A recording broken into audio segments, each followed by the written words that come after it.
Hola, ¿cómo están? Les doy nuevamente la bienvenida a un nuevo capítulo de La Región al Mundo, el programa de análisis internacional del Centro de Estudios Europeos de la Universidad de Concepción bajo la cátedra Jean Monnet de la Unión Europea. Hemos hablado de muchos temas y hoy día nos vamos a centrar en China, este gigante de tanto miedo causa por algunos lados, seguridad por otros, pero que sin duda cumple un rol importante en las relaciones internacionales. Y para ello vamos a conversar con una especialista, Allende los Andes, desde Argentina, con la doctora, y que ya la saludo a la doctora Florencia Rubiolo, a quien, Florencia, muchas gracias por aceptar nuevamente una invitación nuestra a conversar sobre tu tema de especialidad, que es China. Gracias, Paulina, un gusto para mí. Un Bueno, gusto. Florencia es doctora y además es investigadora CONICET en la Universidad Nacional de Córdoba y directora de Insight 21 en la Universidad Siglo XXI. Para comenzar, veamos un poco en qué está China hoy día en el contexto global. ¿Cómo tú podrías explicarle a la gente eh, qué rol está jugando China hoy día en estas grandes líderes? Para después bajar un poquitito más a qué pasa con América Latina, qué pasa con Europa y qué pasa un poco con la propia China. Bueno, voy a empezar con una afirmación ya muy conocida. China hoy es la segunda economía global, ¿no? Como un primer indicador muy importante de su protagonismo a nivel internacional. Eh, es el principal exportador internacional y el segundo importador. Estos dos datos también dan cuenta de la dificultad, o quizás no necesariamente de un punto negativo, sino de la irreemplazabilidad de China a nivel global hoy en día. Esto nos lleva a pensar, por supuesto, su vínculo con Estados Unidos, su vínculo con los diferentes países, potencias occidentales, así como sus vínculos con los países en desarrollo. Este nivel de irreemplazabilidad que tiene hoy China a nivel económico. A nivel político, sin dudas, tiene también un nivel fuerte de centralidad, tiene protagonismo en numerosos organismos multilaterales, incluido el sistema de Naciones Unidas. Es decir, si uno lo piensa desde el punto de vista del orden internacional, que muchas veces entra en la discusión, pensar cuál es el rol de China en el mantenimiento y en la estabilidad del actual orden internacional, y uno al mismo tiempo mira el nivel de participación que tiene China en, por ejemplo, los organismos multilaterales, puede quizás matizar muchas de las afirmaciones que hay respecto de que China tiene un rol desestabilizante o que busca una alternativa a este orden, sino más bien se puede pensar que China lo que está buscando, sin dudas, es remoldear en algunos sentidos el orden internacional, pero manteniendo sus pilares fundamentales, ¿no? Esto Ahora, es probablemente, en sí. este sentido, Florencia, bueno, siempre se ha planteado, se ha visto por parte de algunos esta rivalidad, esta potencia emergente. Se habla del dilema de Tucídides frente a Estados Unidos. Algunos plantean la relación más como una rivalidad cooperativa, más que conflictiva. Otros no, otros los van derechamente a que van hacia un enfrentamiento. En fin, hay distintas posiciones frente a lo que es esta rivalidad hoy con Estados Unidos. ¿De qué manera tú visualizas esta, esto que en definitiva es una rivalidad, pero que a lo mejor puede tener otros ribetes y no necesariamente llevarnos a un enfrentamiento directo entre ellas, o tal vez un enfrentamiento indirecto, pero no por la vía armada, no una segunda guerra fría? ¿O cómo lo ves tú en este sentido?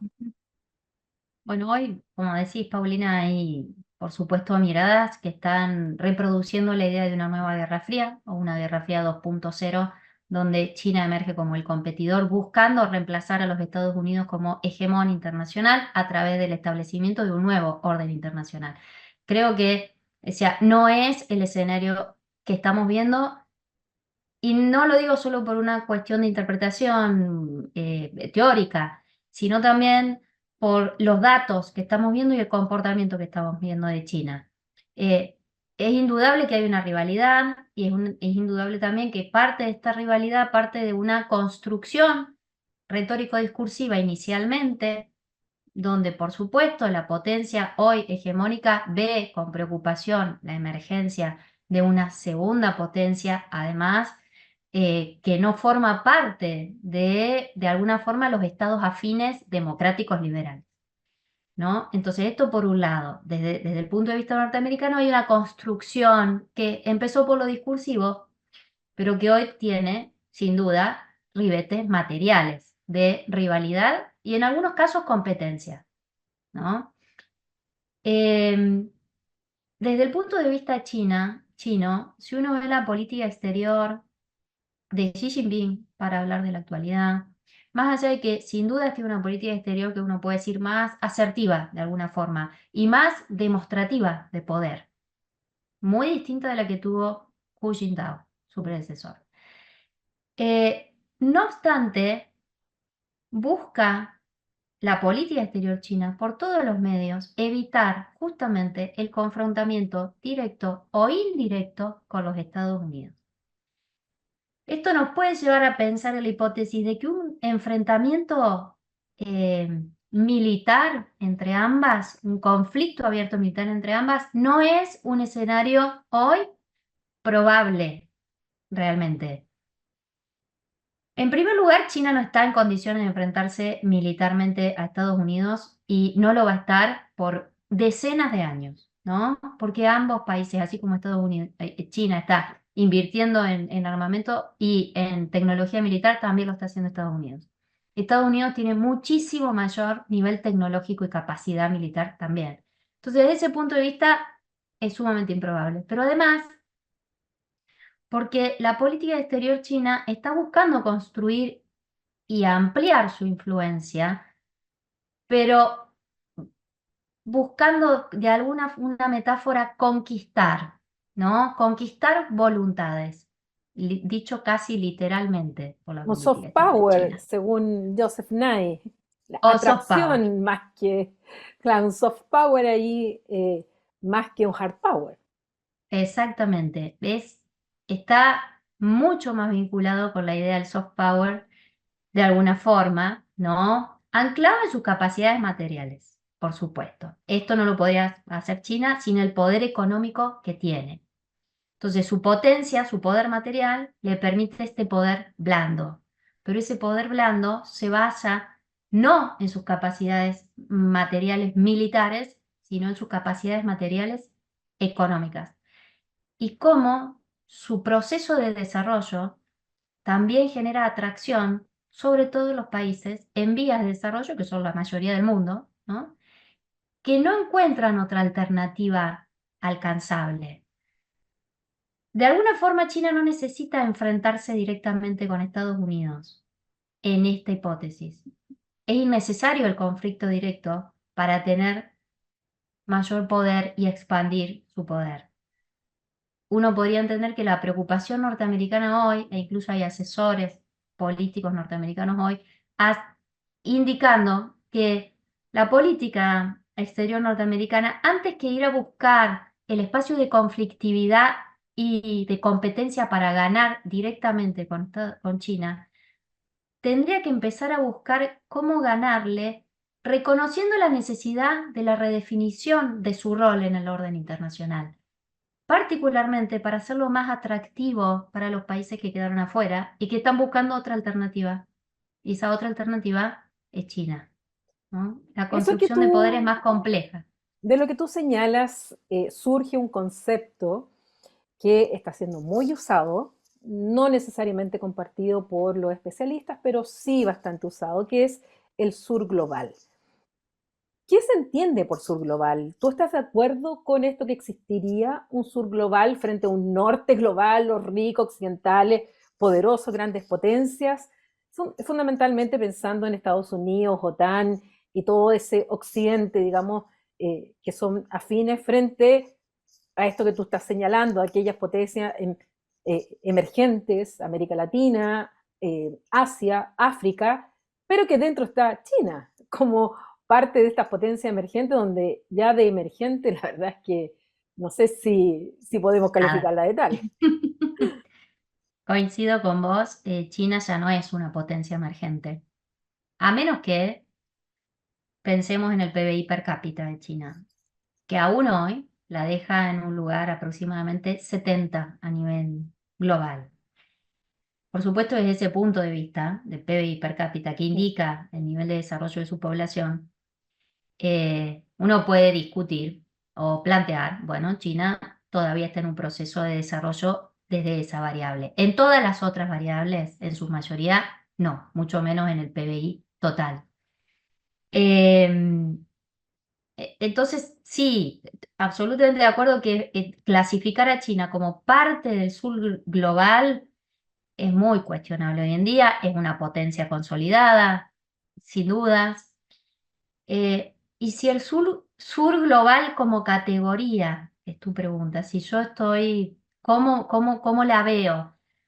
Creo que hoy es una categoría, por supuesto, sumamente amplia y puramente analítica, nada más hipersimplificadora, buscando encontrar esa, nada más diferencia, marcar esa diferencia. Hay países que no tienen ese nivel de desarrollo y hay otros que sí.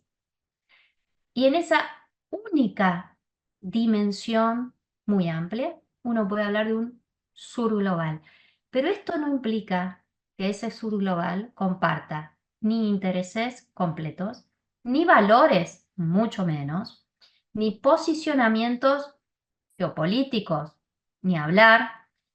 Eh, por supuesto quedan afuera cuestiones culturales, tampoco. Entonces, eh, creo que es una categoría simplemente que nos permite distinguir entre hoy nivel de desarrollo económico y definido muy ampliamente esa categoría de desarrollo económico y nada más.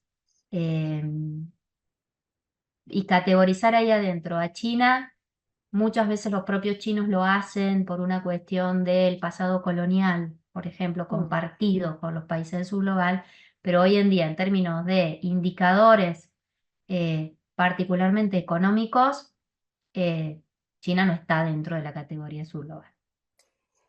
Conversando un poco también o analizando un poco lo que ha sido esta emergencia de China, cómo ha ido ganando espacios, ¿cómo evalúas tú lo que significó China durante la pandemia?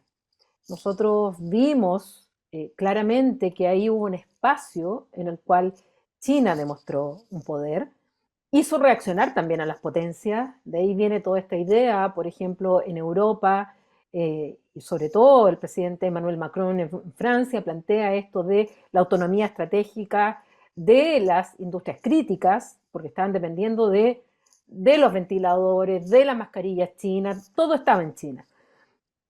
¿Cómo ves tú que sale China después de este periodo de pandemia, donde además se une al hecho de haber estado en el poder Donald Trump, donde también va dejando espacios en algunos, en Naciones Unidas, en la Organización Mundial de la Salud, en otros sectores donde China empieza a llenar esos espacios que evidentemente, si el espacio está, alguien lo va a llenar y aparece China.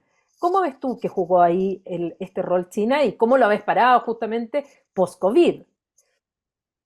Bueno, durante el COVID, durante la pandemia, creo que primero hay que tener en cuenta que China empieza a actuar con a desplegar iniciativas globales sanitarias, también como respuesta a las duras críticas que tuvo por su mal manejo de la enfermedad dentro de su territorio y la deficiente información que dio a los organismos internacionales y a otros países respecto de la expansión del COVID al interior. Esto en primer lugar, digamos, su mala imagen en ese sentido está vinculada a su posterior estrategia de tratar de reconstituir esa imagen de poder responsable, ¿no? Ninguna potencia se puede dar el lujo de llamarse potencia global sin construirse con una imagen de poder responsable. Incluso los chinos entienden esto. Entonces creo que en primer lugar pasa por ahí esa rápida respuesta global y solidaria en términos sanitarios de China. O sea, como variable de prestigio a nivel de Exacto, proyección internacional. como una variable de prestigio. Y el propio reconocimiento chino de que necesitan esa imagen, y no solamente con los países del sur global, la necesitan también con los países, con las potencias occidentales, y la buscan. Creo que es un elemento interesante a tener en cuenta, que no quieren ser vistos como quienes alteran el sistema, ¿no? Sino quienes contribuyen a mantenerlo. Creo que es importante este elemento. Y además se conjugó, como dijiste muy bien, yo creo que es una variable fundamental, con un gobierno norteamericano, con un proceso de retracción a la participación en organismos internacionales y que parte durante la pandemia adoptó una política casi de negación, por no decir de negación, de hecho, al interior y al exterior de los Estados Unidos, dejando un espacio muy vacante, donde ¿qué otro país, pensando cómo estaba Europa en ese momento durante el proceso pandémico, podía ocupar ese espacio si no era China? De alguna forma terminaron dejándole el campo abierto, donde China supo aprovechar muy bien para avanzar. Mm. Ahora, toda esa imagen positiva que sin duda creo que se construyó, uno podría decir esa siembra de poder blando que hubo durante la pandemia, eh, sale China de la pandemia en parte fortalecida, pero también habiendo tenido en ese proceso, por ejemplo, una política diplomática más aguerrida, que fue la de Wolf Warriors Diplomacy, que hoy en día ya pasó al olvido dentro de lo Mm. que es la diplomacia china, porque no funcionó. Pero eso, por otro lado, contribuyó a generar una imagen negativa también de China. Mientras había una imagen positiva dada por la solidaridad sanitaria, una imagen negativa dada por una mayor diplomáticos más aguerridos, que respondían principalmente a las críticas de derechos humanos, por ejemplo. Entonces creo que en este doble, simplificando, ¿no? En este doble proceso, China emerge de la pandemia eh, con una imagen en parte fortalecida, se muestra su relevancia y su, nuevamente, irreemplazabilidad a nivel internacional, pero a nivel interno, por otro lado, creo yo, acá pasamos a otro plano, emerge más debilitada a nivel interno. De hecho, la salida del COVID cero de la pandemia de Xi Jinping no fue una decisión autónoma del gobierno del Partido Comunista, sino que fue una respuesta a las fuertes presiones de la sociedad civil china por justamente salir de las medidas restrictivas. Entonces, eh, y además la recuperación económica post pandemia de China hoy todavía no se produjo. No, no por Entremos nada. a esos temas internos de China antes de hablar de sus relaciones con América Latina, que son tan importantes. ¿Cómo está China hoy en materia de crecimiento? ¿Cómo está en materia de sus indicadores, tanto económicos como también de su desarrollo humano? Eh, a nivel político sabemos que se trata de un partido único, muy férreo, donde además en el poder Xi Jinping ya está eh, más que consolidado justamente con las imágenes que vimos de opositores a él, incluso con su antecesor frente a las cámaras, donde se le saca de reuniones. Así Pero es. ¿cómo está China? ¿China hoy día está creciendo, no está creciendo? ¿Está al ritmo que China espera? ¿Hay alguna ralentización de su economía? ¿Cómo está? Bueno, en términos también amplios, el crecimiento de China no retomó los números prepandemia. para 2024 se espera un crecimiento del 4,5% del PBI, lo cual es un número menor al que está esperando China para mantener el nivel de demanda y también al que está esperando no solo China, al que está esperando el mundo, si uno se pone a pensar que China es la segunda economía mundial y la principal exportadora a nivel internacional. Eh, el pronóstico para 2024 es un 4,5 de crecimiento, lejos del 6% mínimo que necesitarían para mantener un nivel de crecimiento más estable y para mantener el nivel de demanda también. Por otro lado, 2023 mostró una caída de las exportaciones de China que no se daba desde el 2016.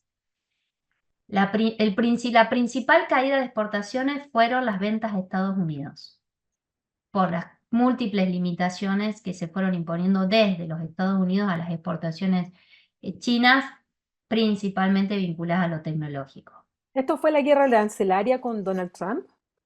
Esto empezó con la guerra arancelaria con Donald Trump, pero Biden continuó esas Exacto. medidas Mm. de restricción. Es decir, hubo un cambio en el partido y en la orientación, pero no hubo un cambio en las medidas adoptadas hacia China. En realidad, hasta se fueron introduciendo medidas más restrictivas, porque Biden lo que hizo fue un mayor control vinculado a los semiconductores, ¿no? Que es una de las principales industrias ahí en disputa entre China y Estados Unidos vinculada a lo tecnológico.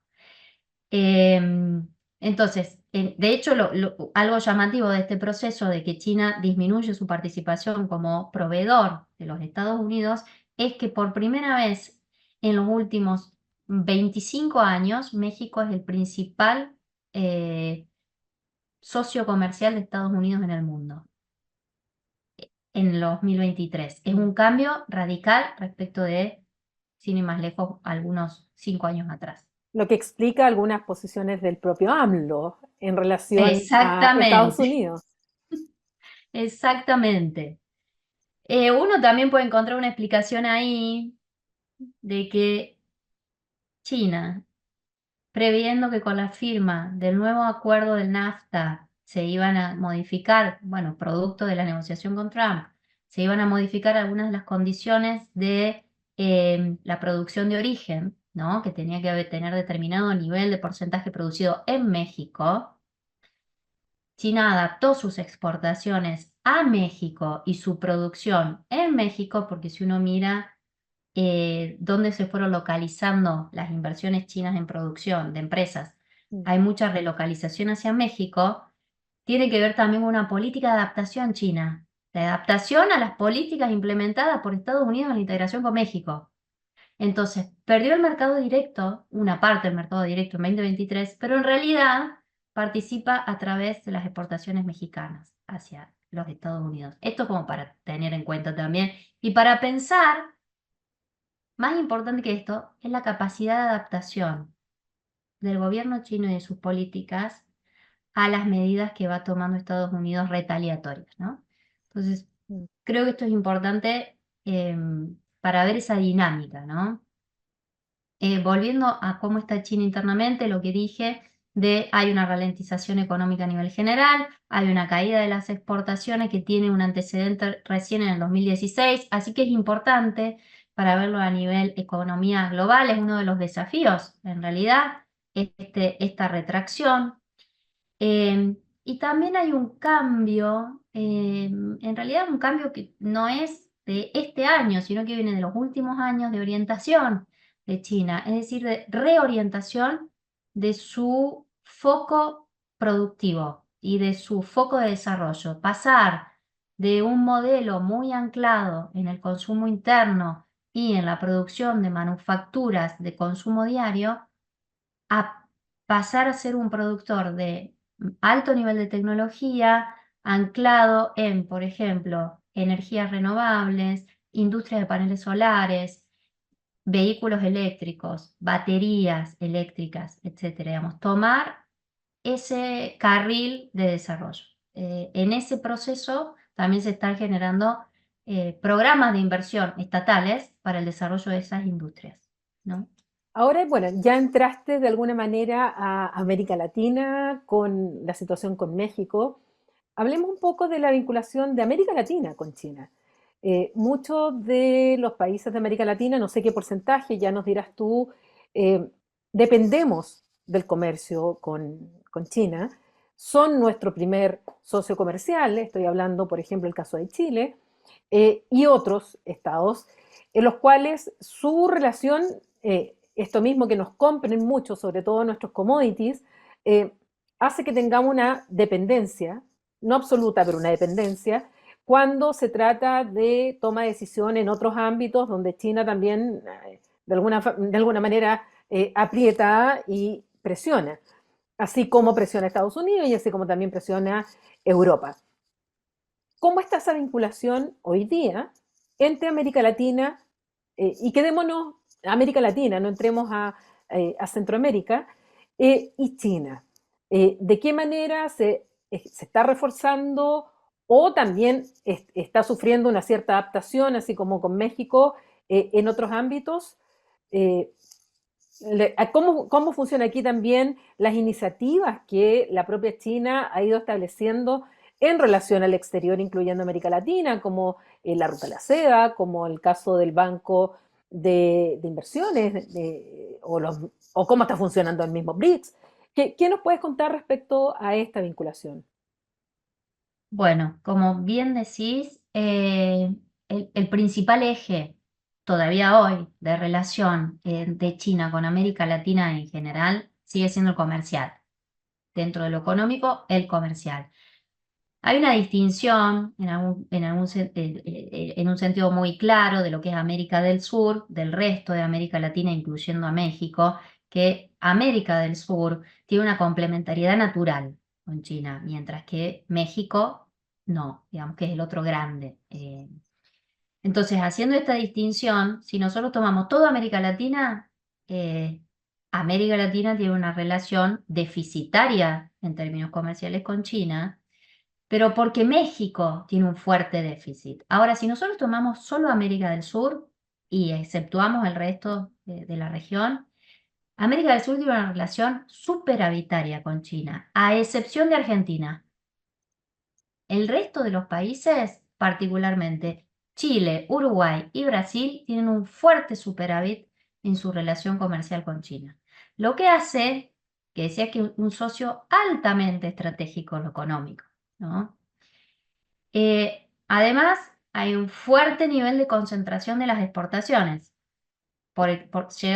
siendo el caso de Uruguay, más del 35% de sus exportaciones se dirigen a China. Chile está en un número similar. Mm. Es decir, que no solo es el primer socio, sino que aparte es un socio con alto nivel de concentración de la cantidad del monto.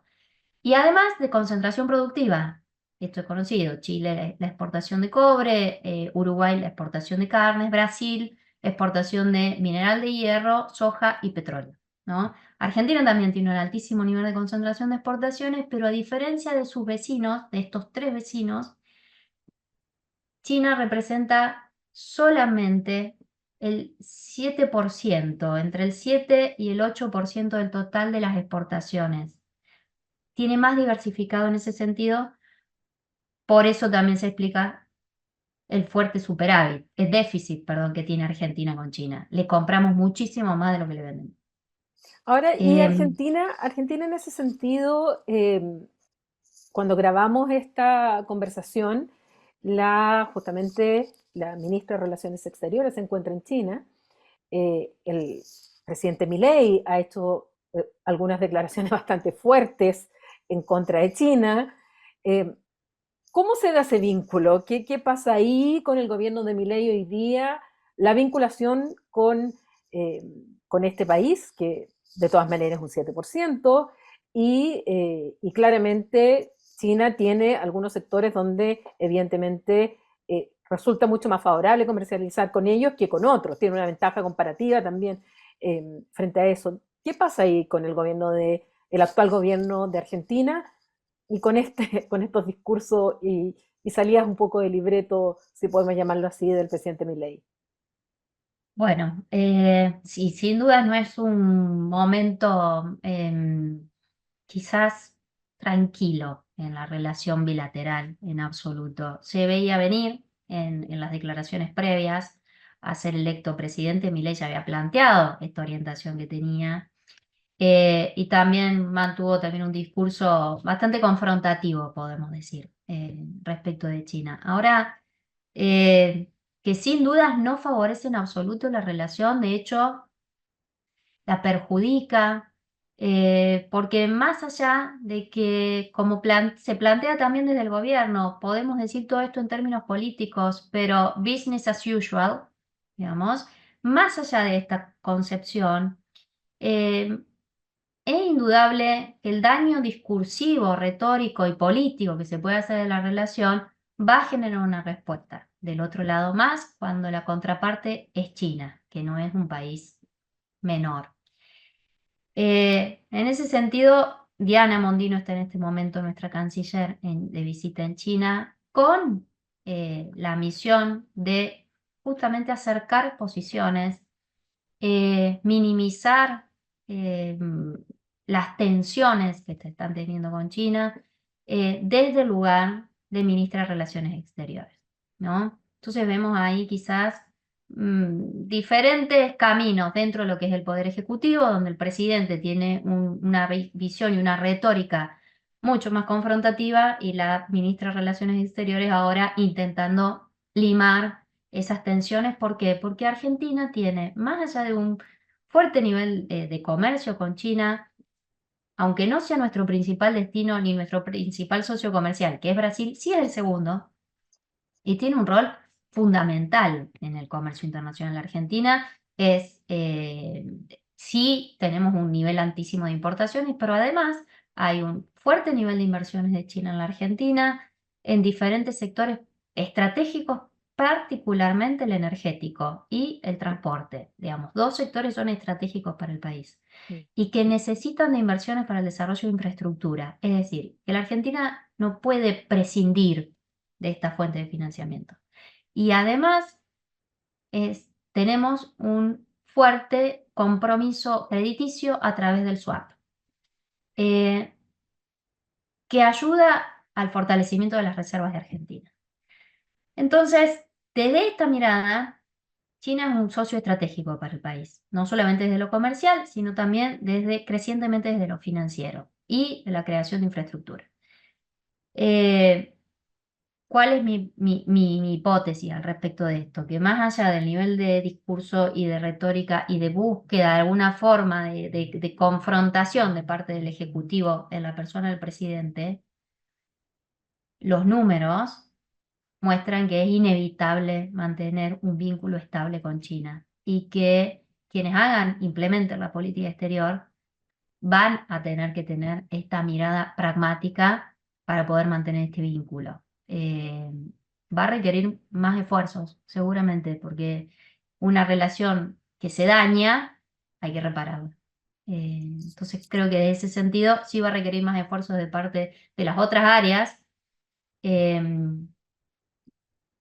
pero así como uno puede pensar, no quiero hacer una comparación superficial, pero uno puede pensar en el gobierno de Bolsonaro, que tuvo un inicio de gobierno también sumamente confrontativo con China, pero que ante la evidencia de su centralidad como socio, eh, era inevitable que bajara el nivel de confrontación y limara las asperezas con, ahí sí, su principal socio comercial. Entonces Ahora, creo. ¿cómo está funcionando la ruta de la seda? ¿Cuántos países de América Latina han ya entrado con estos préstamos, inversiones, créditos? Em, y además, ¿cómo está funcionando el BRICS en este sentido? Bueno, la ruta de la seda, bueno, iniciada en 2013, América Latina no formaba parte del plan inicial, se incorpora a partir del 2017, 2018, donde uno de los primeros países en incorporarse en realidad fue Panamá, se incorpora Uruguay, se incorpora Chile. Hoy en día hay alrededor de 21 países latinoamericanos que firmaron el memorando de entendimiento para acceder a la ruta de la seda. Eh, los proyectos desarrollados en América Latina dentro, en el marco de la Ruta de la Seda, hoy no hay ninguno solo vinculado a la Ruta de la Seda. Hay proyectos de financiamiento desarrollados, sin dudas, pero que o anteceden a la Ruta de la Seda, por el caso de Argentina, por ejemplo, o fueron firmados en paralelo, ¿no? Entonces, ¿qué pasa con la Ruta de la Seda? Que antes es una gran iniciativa de financiamiento para infraestructura estratégica en países principalmente en vías de desarrollo, pero que lo que busca esta iniciativa es articular todos los vínculos preexistentes de China con ese país. Entonces, se accede a la Ruta de la Seda a través de un MOU no vinculante que no pasa por el poder legislativo de los países que acceden, porque no implica el compromiso de recursos. El compromiso de recursos lo implican otros acuerdos que sí pasan por el poder legislativo.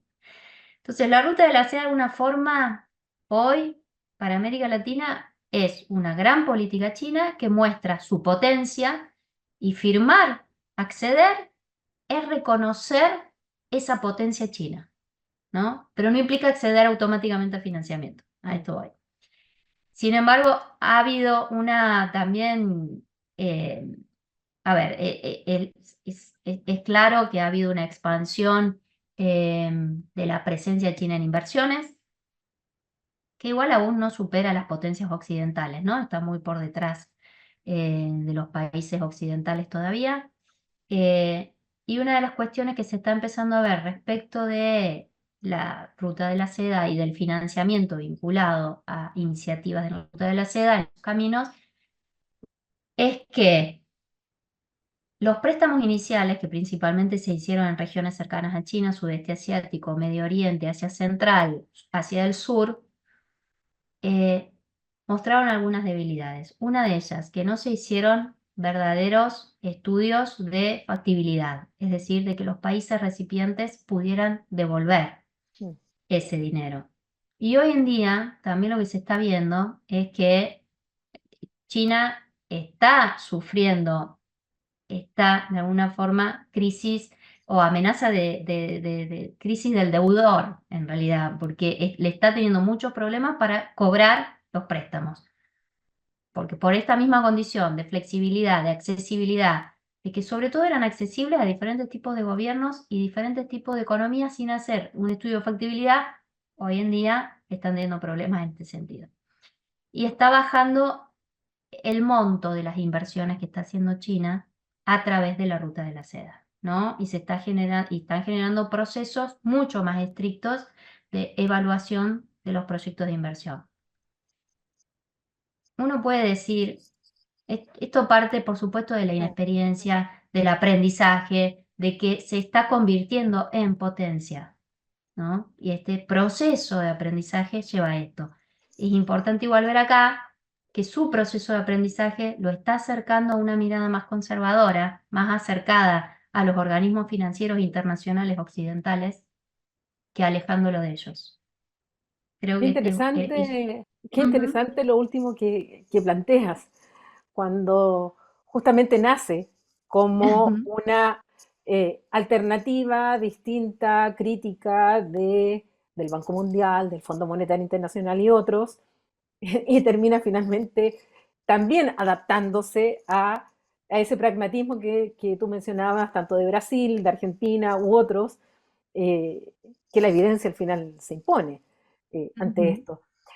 Para terminar, hablemos también de la relación con Europa. Sí. ¿Cuánto, y aquí me interesa más del punto de vista geopolítico, Ujú, cuánto o cómo se da la relación entre China y Europa en general, y aquí también podemos pensar Europa como la OTAN, cuando nos encontramos con la guerra de Ucrania, donde está Rusia enfrentado eh, a Ucrania, pero en definitiva está enfrentada a los países que la están apoyando, que están apoyando a Ucrania, que en definitiva es la OTAN.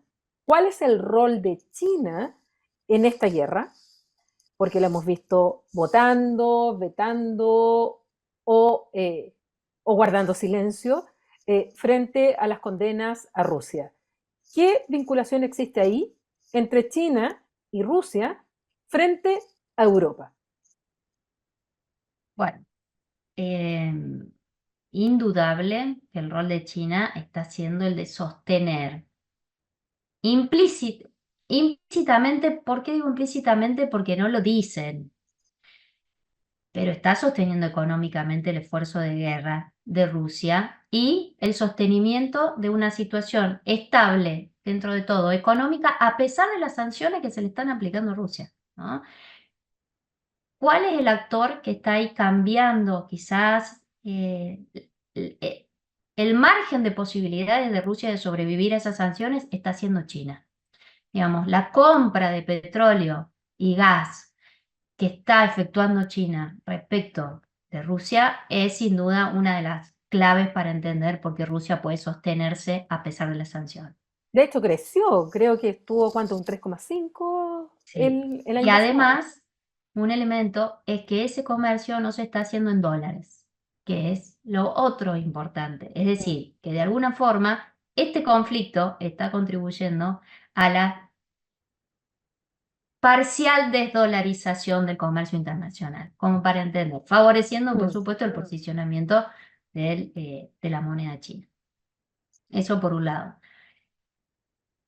Pero además, a ver, China no se está manifestando abiertamente, ni lo haría, pero en realidad porque sería contradictorio con su propia política de mantenimiento de la integridad territorial, no puede manifestarse a favor de Rusia directamente. Mm. ¿Por qué? Porque apoyar el desmembramiento de un país podría ser contraproducente para sí misma, cuando tiene minorías, como la de Xinjiang, que lo que está pidiendo o está bregando por la independencia. ¿Por qué? Porque es una población diferente, musulmana, con otra cultura, que no se identifica con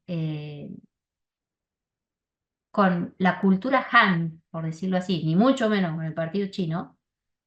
eh, pero implicaría un desmembramiento de China en la independencia.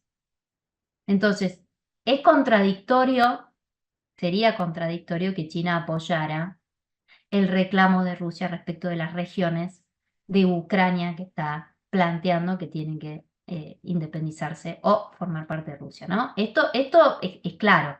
Mm. Entonces está en este dilema de que, por supuesto, Rusia es el gran vecino de China, en realidad. Y ya había un eje de acercamiento entre Xi Jinping y Putin previo al enfrentamiento en Rusia, en diferentes espacios. BRICS es uno, es multilateral, es otro tipo, pero había un acercamiento directo entre ellos dos bilateral.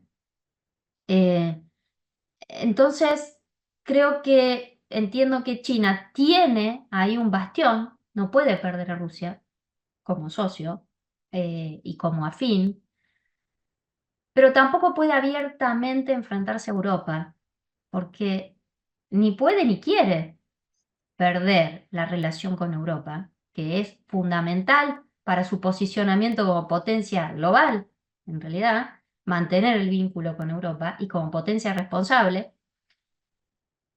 Y creo yo que uno podría pensar también la posibilidad de que, dado el momento de que el conflicto en Ucrania se resuelva a través de la negociación, mediación, en algún momento, China puede apostar a tener ese rol, porque es la que sigue hablando con Rusia, en realidad.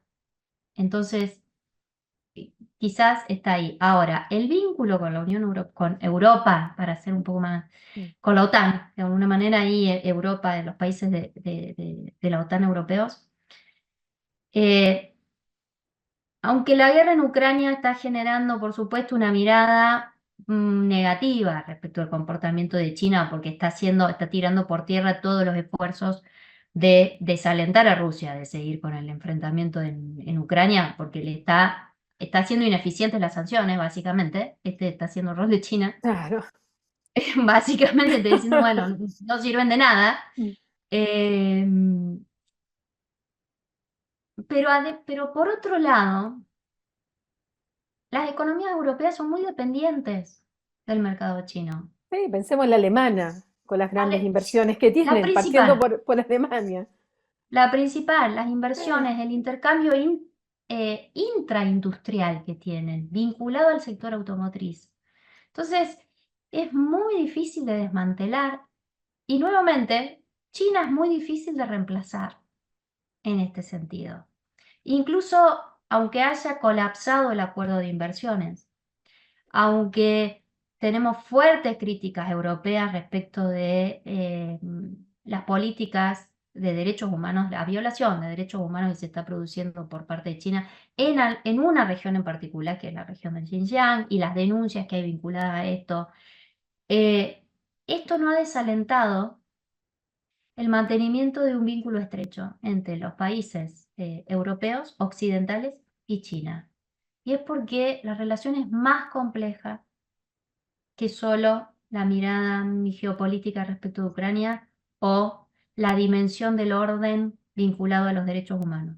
Como hay otros subórdenes que operan que son tan fundamentales para la supervivencia de los países europeos, en este caso, ¿no? Entonces creo bueno, que esto hay que tener en cuenta en ese análisis. yo te quiero agradecer muchísimo, Florencia. Dimos un paseo general por el mundo, la vinculación de China. Nos quedó incluso en el tintero un tema en común que tenemos de cómo China ha entrado también a nivel subestatal o Ay, subnacional. Ahí sí. también hay un tema que nos es común y que lo hemos descubierto en algunos seminarios que hemos estado. Pero yo quiero agradecerte muchísimo esta mirada tan completa, tan profunda, con una visión y con un lenguaje tan claro para nuestros espectadores, para que entiendan un poco de que las relaciones son bastante complejas y la simplificación es lo que puede jugar en contra de cualquier buen análisis. Así es que muchas gracias, Florencia, por haber estado hoy día en De la Región al Mundo. Gracias, Paulina, un placer para mí. Gracias. Bueno, y ustedes ya saben, cada semana tenemos un capítulo, un nuevo invitado, invitada, con un nuevo tema internacional para seguir tratando de comprender lo que ocurre en el mundo desde un punto de vista regional, local, nacional, pero también con una mirada global. Los esperamos la próxima semana con un nuevo de la región al mundo. Hasta pronto.